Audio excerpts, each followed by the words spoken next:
말라기 3장 13절부터 18절까지입니다. 여호와가 이르노라 너희가 완악한 말로 나를 대적하고도 이르기를 우리가 무슨 말로 주를 대적하였나이까 하는도다. 이는 너희가 말하기를 하나님을 섬기는 것이 헛되니 만군의 여호와 앞에서 그 명령을 지키며 슬프게 행하는 것이 무엇이 유익하리요. 지금 우리는 교만한 자가 복되다 하며 악을 행하는 자가 번성하며 하나님을 시험하는 자가 화를 면한다 하노라 함이라.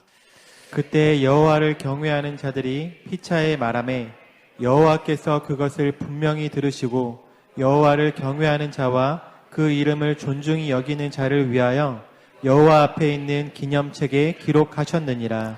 만군의 여호와가 이르노라 나는 내가 정한 날에 그들을 나의 특별한 소유로 삼을 것이요 또 사람이 자기를 섬기는 아들을 아낌같이 내가 그들을 아끼리니 그때 너희가 돌아와서 의인과 악인을 분별하고 하나님을 섬기는 자와 섬기지 아니하는 자를 분별하리라.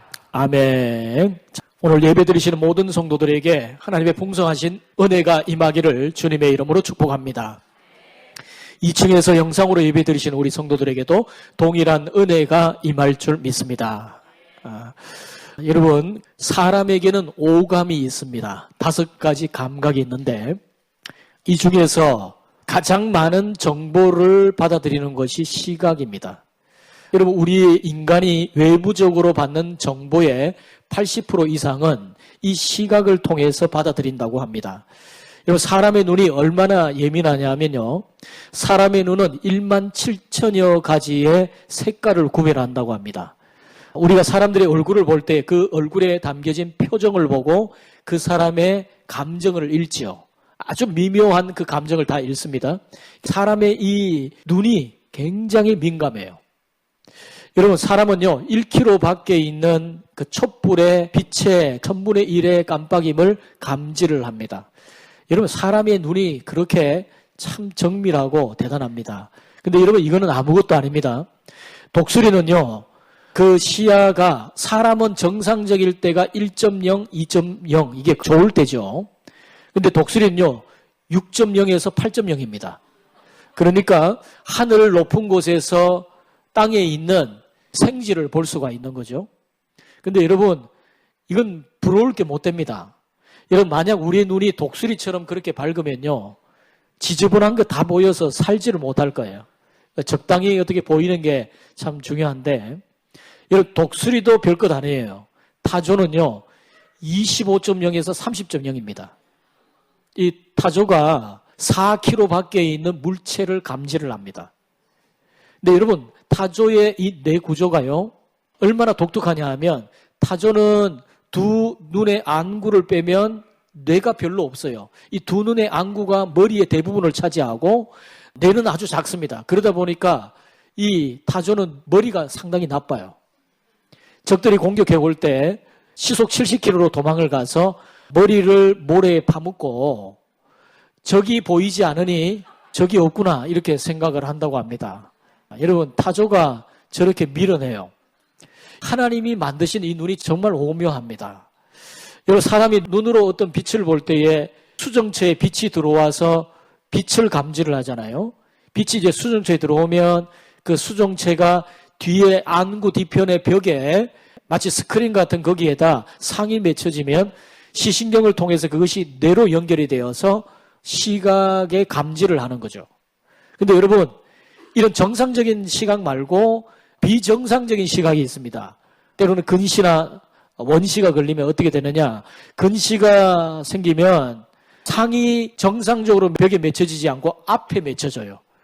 그러니까 오목 렌즈를 통해서 교정을 하면 정상적으로 벽에까지 닿는 거죠. 원시는 어떠냐. 원시는 상이 저 멀리 뒤편으로 더 멀리 맺혀지는 겁니다. 그래서 잘 보이지 않아요. 여러분, 그 한 40대 후반 정도 되면 그때부터 글자가 잘 안 보이고, 제가 40 후반 되니까 갑자기 제가 이렇게 보고 있더라고요. 그래서 내 눈이 이제 노안이 왔구나 이런 생각을 했습니다. 노안은 볼록 렌즈를 통해서 이 빛의 굴절을 조절을 하면 정상적으로 볼 수 있습니다. 자, 여러분, 이렇게 육체적인 눈의 이런 이상은 렌즈를 통해 교정이 가능합니다. 이보다 더 심각한 것은 뭐냐? 영적인 시각입니다. 영적인 근시안. 이 정말 심각해요. 여러분, 영적인 근시안에 걸리면 어떤 문제가 생기느냐? 멀리 보지 못합니다. 멀리 보지 못하고 단지 내 눈앞에 있는 이 현실, 거기에만 아둥바둥하는 거죠. 죽음이 보이지 않고 내가 현실에 그냥 사는 그것만 몰입이 되어서 삶을 삽니다. 또 죽음 너머에 천국과 지옥이 있고 영원한 세계가 있다는 것을 보지 못해요. 이게 영적 근시안에 걸린 사람입니다. 영적 근시안에 걸리면요, 높이 보지를 못해요. 하나님이 보이지 않습니다. 하나님이 보이지 않으니 기준점이 사라지게 되고, 그러니까 아무렇게나 삶을 살아요. 여러분, 이런 영적 근시안에 걸리는 것을 어떻게 알 수 있냐? 테스트하는 방법이 있어요. 제가 이 시간에 여러분에게 몇 가지 말씀을 드릴 때, 여러분이 혹시 이런 증상에 사로잡혀 있다면 여러분 영적 근시안에 걸린 사람입니다. 이상하게 자꾸 다른 사람과 나를 비교하면서 내가 갖지 못한 것을 가진 남을 시기하거나 때로는 미워하게 된다. 영적 근시안에 걸린 겁니다. 때로는 나보다 못한 사람, 나보다 더 도덕적으로 못하고 나쁜 사람, 그런 사람이 떵떵거리고 잘 사는 것 같아 보이고, 나는 왜 이렇게 힘들까? 그래서 하나님이 원망스럽고 삶이 원망스러운 것, 여러분 영적 근시안에 걸린 사람입니다. 하나님을 대적하는 사람, 악인이 득세를 하고 건강 충만, 물질 충만, 모든 것이 잘 풀려가는 것처럼 보여질 때 그때 마음에 불평이 생깁니다. 영적 근시안에 걸린 거예요.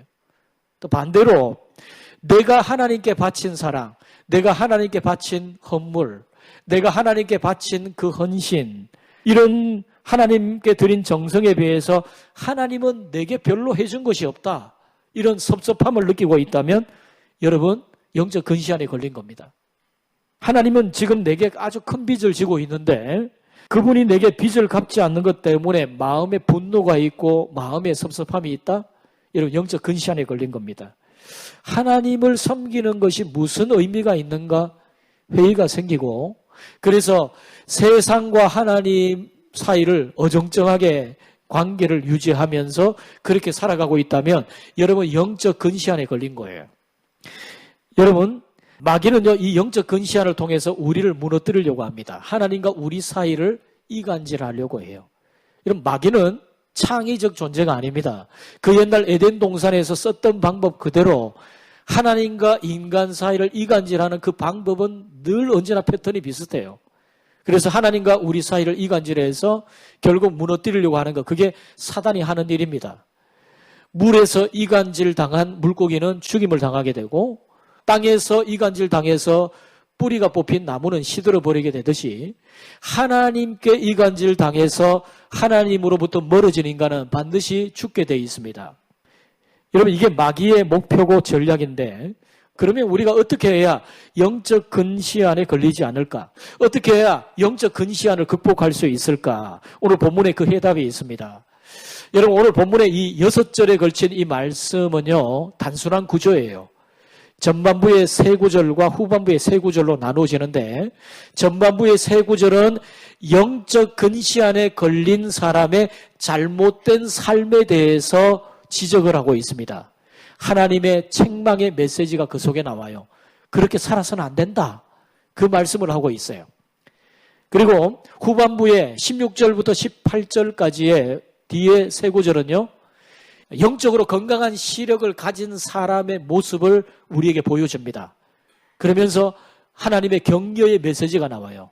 너희는 그렇게 살아야 된다, 힘써 그렇게 살아가라, 그런 메시지를 전해주고 있습니다. 여러분, 우리가 어떻게 해야 영적 근시안을 극복할 수 있을까요? 자, 첫 번째로 멀리 내다봐야 합니다. 자, 따라해 봅시다. 멀리 내다봐야 합니다. 자, 13절부터 15절 앞부분 구절의 내용은요, 하나님이 지금 이 말씀을 들으면서 기분이 엄청 나쁜 그런 상황입니다. 왜냐하면 하나님이 이 부정적인 사람들, 영적 근시안에 걸린 사람의 부정적인 소리를 듣고 계시기 때문이에요. 자, 여러분 13절에 보면 그들이 이르기를, 14절에도 너희가 말하기를 여기에 이른다 말한다는 말은 히브리어의 패턴으로 보면 혼잣말로 속삭이는 것이 아니라 3, 3, 5 모여서 사람들이 대화를 나누고 있는 대화를 말하는 겁니다. 그러니까 이들이 무슨 말을 하고 있느냐 하면 이런 말을 하고 있어요. 하나님을 섬기는 거 그건 말짱 헛거야. 하나님 섬기느라고 우리가 죽도록 고생해 봤는데 별일 안 일어나더라고. 무슨 유익이 있어? 이들이 왜 이런 생각을 하느냐? 이유가 있어요. 그들이 고생하면서 그 멀리 고국 땅으로 돌아와서 고생하며 성전도 짓고 성벽도 나름대로 재건을 하고 그렇게 살아가는데 삶의 형편은 전혀 나아지지 않았습니다. 강대국 페르시아가 여전히 강건합니다. 그런 강대국 페르시아는 이방의 우상을 숭배하고 하나님을 섬기지 않아요. 그런데 하나님을 섬기는 자기들은 어려움이 계속된단 말이죠. 그래서 그들은 급기야 생각을 했어요. 이들이 어떤 결론을 내렸냐 하면 15절의 결론처럼 결론을 내립니다. 자, 15절 말씀 우리 같이 한번 읽어봅시다. 시작. 지금 우리는 교만한 자가 복되다 하며 악을 행하는 자가 번성하며 하나님을 시험하는 자가 화를 면한다 하노라 함이라. 여러분, 이들이 하는 말입니다. 악한 자가 잘 되는 것 같아. 교만한 자, 하나님을 섬기지 않는 저 악인들이 잘 된단 말이지. 하나님의 정의가 어디 있어? 여러분, 이렇게 현실의 삶에 하나님의 공의를 의심하고 하나님의 역사하심에 간섭하심에 의심을 하고 있는 이런 모습이 바로 그들의 모습이었습니다. 이런 말로 하나님을 너무 힘들게 하고 있는 거죠. 그런데 여러분, 이것은 단지 어제 오늘만의 이야기가 아니라 오래된 질문이었어요. 악인이 형통하고 의인이 고난당하는 이 모순적인 현실을 대할 때 우리는 헷갈리잖아요. 우리가 하나님을 앞에 그렇게 기도를 했고 우리가 그렇게 헌신을 했고 하나님을 사랑했는데 왜 내게 가시적이고 현실적으로 복이 내게 임하지 않지? 내가 원하는 그 복이 왜 내게 임하지 않지? 하나님이 내게 해준 게 뭐가 있어? 내가 하나님 앞에 이렇게 수고를 했는데 하나님은 내게 해준 게 뭐가 있어? 뭐 이런 생각을 하는 거예요. 하나님이 별로 해준 것 없다고 생각하는 이런 생각 때문에 하나님에 대한 섭섭함을 가지고 있습니다. 이런 마음의 불평이 때로는 저와 여러분 속에 있을 수 있고요. 이게 역사적으로 보면 하나님을 신실하게 섬겼던 사람들, 바르게 살아보려고 하는 사람들의 마음을 때로는 흔들기도 했던 것이 바로 이런 질문이었어요. 그러다 보니까 자칫 잘못하면 흔들려서 하나님께 냉소적이 되고 회의적이 되고 급기야 하나님께 등을 돌리게 되는 그런 결과를 낳게 됩니다. 그런데 사실 이것은 현실이 너무 어려워서가 문제가 아니라 눈에 관한 문제예요. 눈에 관한 문제. 영적 근시안이 문제인 거죠. 늘 내가 주께 투자한 것에 대해서 주께서 내게 반드시 보상해야 하는 것이 지금 내게 눈에 보이고 손에 만져지고 현실적인 보상으로 물질적인 보상으로만 와야 된다고 생각하는 그런 좁은 생각, 그런 것 때문에 시험에 들게 됩니다. 여러분, 욥기에 보면 욥이 고난을 당하면서 세상에 살아가는 사람들의 이야기를 대변하면서 사람들이 이런 말을 하고 있다라고 이야기를 합니다. 욥기 21편 15절 우리 같이 한번 읽어보겠습니다. 전능자가 누구이기에 우리가 섬기며 우리가 그에게 기도한들 무슨 소용이 있으랴 하는구나. 여러분, 사람들이 눈이 너무 나빠서 멀리 보지를 못합니다. 전능자가 누구이기에 우리가 섬기고 그에게 기도한 것이 무슨 소용이 있냐, 뭐 이런 생각을 하고 있는 거죠. 이런 생각을 가지고 있는 이유는 뭡니까? 영원 전부터 내게 은혜를 베풀어 주신 그 하나님의 은혜를 보지 못하기 때문에 그래요. 과거를 보지 못하기 때문에 그래요. 여러분, 하나님은 태초부터 우리의 이름을 아시고 우리를 작정하시고 계획하셔서 우리를 하나님의 자녀로 삼아주셨죠. 이런 하나님의 원대한 계획, 우리가 이런 먼 시선을 가지고 먼 과거부터 태초부터 나를 향해서 하나님이 얼마나 놀라운 계획을 가지고 우리에게 간섭하시는지 이것을 우리가 알지 못하고 내가 하나님을 위해서 11조도 드렸죠. 내가 기도도 드렸죠. 지난번에 무슨 구제 헌금도 내가 드렸는데 내가 기도 몇 시간씩 드리고 있는데 여기에 비해서 하나님은 내게 너무나 성의가 없어. 나한테 그렇게 빚을 많이 져놓고 어떻게 하나님이 그럴 수가 있어? 공로주의에 사로잡혀서 내가 이만큼 하는데 교회가 왜 나를 몰라줘? 나는 이만큼 섬기는데 왜 하나님은 나를 몰라줘? 그런 생각하는 겁니다. 여러분, 자녀들이 어릴 때 보면요, 부모에게 이렇게 말합니다. 엄마 아빠 내게 해준 게 뭐가 있어? 핸드폰도 사주지 않고. 내게 해준 게 뭐가 있어? 그때 엄마 아빠는 생각합니다. 너 나중에 커서 결혼해서 자식 한번 낳아봐라. 속으로 생각하는데 자녀가 결혼해서 자식 낳아보고 나서는 그 부모의 마음을 아는 거예요. 그제서 눈이 뜨여져서 아, 엄마 아빠 정말 미안해요. 이렇게 되는 거죠. 여러분, 과거에 베풀어 주신 하나님의 은혜는 하나도 보지 못한 채 자기가 하나님께 은혜를 많이 베풀어서 하나님을 빚쟁이로 아는 그 가슴으로 살아가는, 그게 바로 여러분 영적 근시안입니다. 이런 영적 근시안에 걸린 사람은요, 미래도 보지 못해요. 그러니까 이 세상에 일어나는 모든 일은 하나님의 주권과 섭리 가운데 이루어지고 있고, 또 하나님께서 이런 고난과 어려움 속에서도 반드시 나를 향한 더 놀란 계획을 가지고 하나님 간섭하고 계시다 라고 하는 사실을 못 보는 겁니다. 이것은 마치 고구마를 심어놓고 이게 궁금해가지고요, 하루에도 몇 번씩 땅을 파서 확인해보는 어린아이의 모습처럼 우리가 내게 닥친 삶의 불편함을 인내하며 기다릴 수 없는 겁니다. 여러분, 사도 바울이 이런 말을 합니다. 현재 고난은 장차 우리에게 임할 영광과 좋게 비교할 수 없다. 이전 성경에는 좋기라는 말이 있었거든요. 좋게 비교할 수 없어요.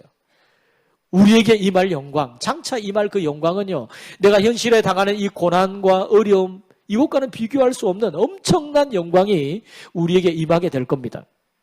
여러분, 그것을 바라봐야 되는데 우리의 관심은 뭐죠? 지금 당장 내가 원하는 이때에 내가 원하는 방식의 형태로 내게 임하지 않는 복, 그것 때문에 하나님 앞에 원망하고 불평하는 겁니다. 제가 여러분에게 약속합니다. 성경 전체를 볼 때에 여러분이 하나님을 향해서 했던 모든 헌신들, 하나님께 드린 모든 기도 하나도 증발되지 않습니다. 하나님 반드시 기억하고 계세요. 여러분, 하나님이 언젠가 여러분에게 반드시 보상하실 겁니다. 문제는 뭐죠? 그 보상이 내가 원하는 때에 내가 원하는 방식으로 임해야 한다는 영적 근시안적인 생각, 이게 문제인 거죠. 여러분이 당한 고난에 대해서 어쩌면 이 땅에서 해답을 찾지 못할 수 있습니다. 하나님 앞에 가야 아, 그때 하나님이 그래서 그러셨구나 라고 이해할 때도 있어요. 여러분이 지금 경험하는 큰 손실에 대해서 지금은 원망이 생기고 불평이 생기고 하나님이 살아계시다면 왜 내게 이런 일이 일어나야 되냐, 그런 생각에 사로잡힐 수 있으나 여러분, 이게 하나님의 존전에 갔을 때 여러분 이해할 때가 올 수 있습니다. 여러분, 우리가 생각하는 것은요, 천국이 내 시야에서 희미해지면 우리는 현세적이고 이기적이고 물질적이고 가시적인 축복을 기대하다가 실망하게 된다는 거예요. 천국이 눈에 보여야 됩니다. 하나님이 눈에 보이는 삶, 영적인 안목을 열어서 하나님이 보이고 미래가 보이고 하나님이 나를 향해 가지고 계시는 그 원대한 계획이 기대가 되어지고, 그래야 여러분 우리가 이 현실의 어려움을 이겨나갈 수 있는 거죠. 11조 설교는 그렇게 들었는데 내가 해봐도 별로 재정적인 복이 안 오더라고. 11조가 별로 재미없어지셨습니까? 그래서 주님 앞에 열심히 내가 예배하고 주님이 꽤나 나를 사랑해 줄 줄 알았는데, 아니 이 양반이 내가 수요예배 드리는 걸 알기는 아는지, 그래서 수요예배가 재미가 없어졌어요. 수요예배를 끊었습니다. 기도도 이제는 끊어버렸어요. 성경도 읽지 않아. 모든 걸 다 끊어버렸어요. 여러분, 항상 매해 1월 1일이 되면요, 그 약발이 3일 혹은 일주일을 갑니까? 그래서 안경 잃어버린 고도 근시자처럼 더듬거리고 헤매고 살아가게 되죠. 하나님과의 관계는 더 멀어지고 우리의 생각이 점점 더 계산적으로 바뀌고, 하나님은 나를 위해, 나의 행복을 위해 존재하는 하늘의 도우미로 전락해버리는, 이게 여러분 우리가 범하는 잘못이죠. 공로주의에 사로잡힙니다. 내가 이만큼 했으면 하나님도 좀 성의를 보여야지. 내가 이만큼 했으면 교회가, 성도들이 좀 알아줘야지. 이런 생각을 합니다. 여러분 속지 마세요. 영적 근시안입니다. 영적 근시안이에요. 하나님 없이 형통하는 사람들을 부러워하지도 말고 시기하지도 말고 불평하지도 말고 부러워하지도 마세요. 다윗이 이렇게 말합니다. 시편 37편 1절입니다. 악을 행하는 자들 때문에 불평하지 말며 불의를 행하는 자들을 시기하지 말지어다. 다윗이 자기를 죽이려고 위협하며 쫓아오는 사울 왕을 자기 손으로 자기 힘으로 죽이려고 애쓰지 않았어요. 왜 그렇게 했나요? 다윗이 믿은 것이 있거든요. 2절 말씀 봅니다. 그들은 풀과 같이 속히 배임을 당할 것이며 푸른 채소같이 세잔할 것이미로다.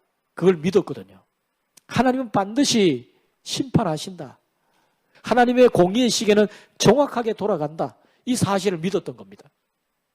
여러분, 뿌리 뽑혀서 여러분의 냉장고에 있는 그 상추가 일주일을 가겠습니까? 한 달을 가겠습니까? 여러분, 산에 있는 은행나무가 여러분의 냉장고에 있는 상추를 부러워할까요? 냉장고에 뿌리가 잘려서 냉장고 안에 있는 이 상추는요, 3일이 지나면 뿌리 끝부터 썩어 들어가기 시작하죠. 새카맣게. 여러분, 고통도 고난도 끝이 있습니다. 17절 말씀 봅니다. 내가 정한 날에 그들을 나의 특별한 소유로 삼을 것이요. 18절에도 말씀해요. 그때에 내가 돌아와서 의인과 악인을 분별하고 하나님을 섬기는 자와 섬기지 아니하는 자를 분별하리라. 여러분, 그날이 옵니다. 그날이 와요. 내가 생각할 때 그날이 더딘 것처럼 보여도 하나님께서 정확하게 계산할 그날이 반드시 옵니다. 여러분, 그날이 오면 의인과 악인이 나누어질 겁니다. 여러분, 학생들에게 시험이 반드시 있죠. 시험 날이 반드시 오죠. 그래서 학기 때에 때로는 빈둥빈둥 놀고 그렇게 했던 그 학생이 결국은 후회를 합니다. 시험 날이 다가오면. 빈 백지를 내면서 내가 왜 공부를 하지 않았던고. 여러분, 마찬가지로 그 날이 옵니다. 우리에게. 심판의 날이 와요. 그날 두 부류로 나누어지게 될 거예요. 한 부류는 가슴을 치며 통회하며 후회할 겁니다. 한 부류는요, 박수를 치면서 찬양하고 기뻐할 것입니다. 의인과 악인이 나누어지는 그날이 반드시 옵니다.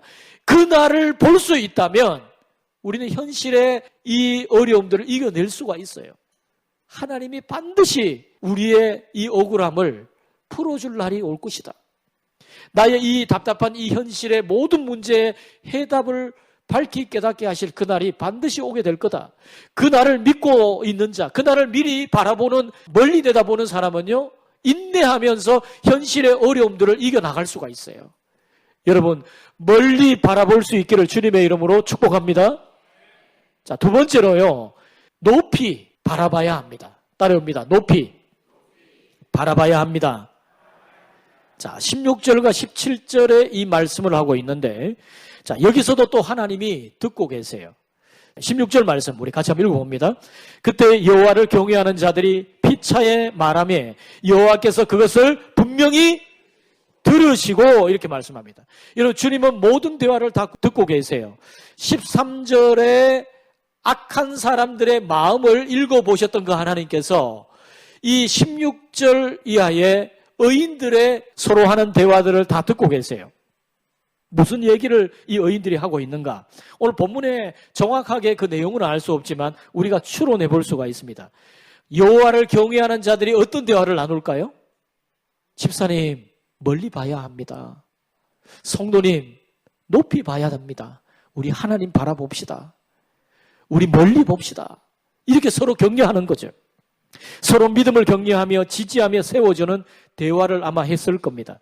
근데 여러분, 13절에 나오는 이 사람들, 현실의 그 어려움 때문에 고통하면서 원망하고 비방하고 하나님을 모독하고 말로 하나님께 상처를 입히고 있는 이들의 현실이 16절 이하에 나오는 사람들의 현실과 다르지 않았어요.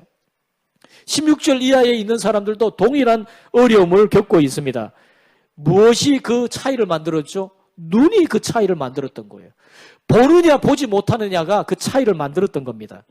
이들은 현재 여기서 당장 손으로 누리는 가시적이고 물질적인 그런 축복이나 현세적으로 뭔가 이루어져야 된다고 생각하는 거기에 사로잡히지 않고 들으시는 하나님, 옆에 계신 하나님, 자기들의 삶에 뭔가 원대한 계획을 가지시고 작업 공사 중이신 하나님의 손을 이들은 보고 있었기 때문에 하나님을 신뢰하고 기다릴 수가 있었던 거죠. 여러분, 하나님이 여러분의 기도에 응답하지 않는 것 때문에, 응답이 더딘 것 때문에 때로는 답답하고 초조하고 지쳐 계십니까? 그렇게 기도해도 하나님 내게 조금도 아는 척 안 하시는 그것 때문에 때로는 마음이 상해 있거나 하나님께 삐지거나 그러고 있지 않습니까? 하나님 다 듣고 계십니다. 하나님 다 듣고 계세요. 여러분, 어떤 한 노인이 10년 동안 길을 알았어요. 그래서 청력을 다 잃어버리고 이분이 이비인후과에 와서 의사의 진단을 받고 의사가 아주 최신형 보청기로 귀 속에 보청기를 넣어주었어요. 그리고 이제 테스트를 하는데 일주일 뒤에 이 노인이 의사에게 테스트를 받으러 갑니다. 의사가 이야기를 합니다. 가족들이 참 좋아하시죠? 이제 100% 다 들으십니다. 훤히 잘 들으실 거예요. 그런데 이 노인의 얼굴이 하나도 밝지가 않아요. 노인이 이렇게 이야기합니다. 내가 귀 속에 이 보청기를 했다는 사실을 내 아들이나 손주들에게 말하지 않았습니다.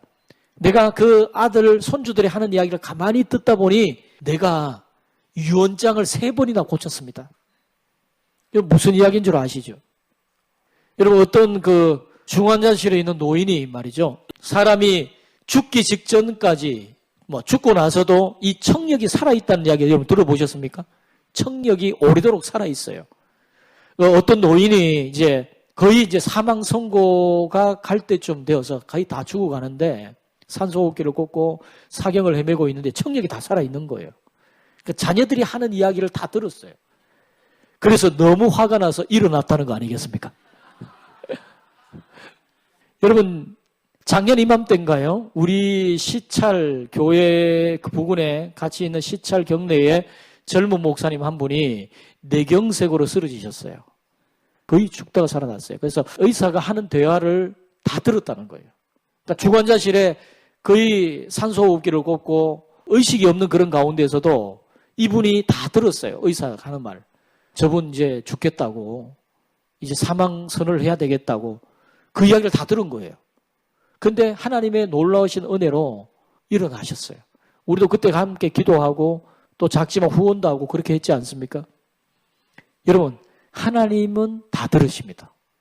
길을 만드신 하나님은 우리의 모든 소리를 다 들으세요. 심지어 우리의 마음에 있는 우리의 생각까지, 내가 사람들과 하는 대화를 하나님은 다 듣고 계십니다. 여러분, 오늘 뒷부분의 이 메시지는 격려의 메시지예요. 어떤 격려입니까? 계속 그렇게 살아야 된다. 멀리 내다보고 높이 내다보고 그렇게 살아야 된다. 과거에 베푸신 하나님의 은혜를 정확하게 기억해보고 미래에 하나님이 너희를 위해 베풀어 주실 그 은혜를 기대하면서 놀란 영광을 내다보면서 그렇게 살아가라. 이 말씀을 하고 있는 거예요. 여러분, 욥이 아주 유명한 말을 하죠. 욥기 23장 10절 말씀.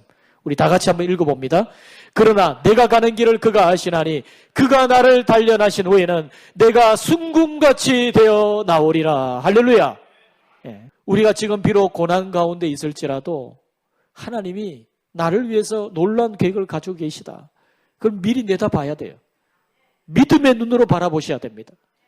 여러분, 오늘 17절 말씀에 보면 우리말 성경에는 번역되지 않았는데 영어 성경 킹 제임스 버전에 나와 있는 한 부분이 있어요. 그게 뭐냐면 When I make up my jewels라는 말입니다. 이 말은 무슨 말이냐면 내가 내 보석을 완전히 다듬었을 그때 아비가 그 자식을 아낀 같이 내가 그들을 아끼리라. 그 말씀입니다. 보석 하나가 내 손에 끼어지고 내 귀에 걸려질 때까지 그게 얼마나 많은 공정을 거치는지 아시죠? 보석이 암석에서 쪼개져 나와야 됩니다. 그리고 갈고 다듬고 엄청난 그런 공정을 거치면서 이게 보석에게는 고통이겠지만 그런 가운데 완벽한 보석이 만들어지죠. 저는 여러분이 지금 당하고 있는 그 고난과 그 현실이 결코 가볍다고 말하고 싶지는 않습니다. 목사님이 저렇게 이야기하는데 목사님이 지금 내가 당하는 이 고난을 알아? 내가 지금 현실의 이 어려움을 목사님이 다 이해를 해? 제가 여러분을 다 이해하지 못하지만 여러분의 현재 당하고 있는 고난의 현실을 가볍다고 말하고 싶지 않습니다. 하나님도 가볍다고 말씀하시는 게 아닙니다. 여러분의 힘든 현실, 그것을 이겨낼 수 있는 힘은 영혼의 시각으로 바라보는 거예요. 우리의 눈이 영혼의 시각으로 바라보는 거예요. 단지 내 앞에 있는 것만 바라보는 그런 근시안이 아니라 멀리 내다보고 높이 올려다보는 그런 눈을 가져야 됩니다.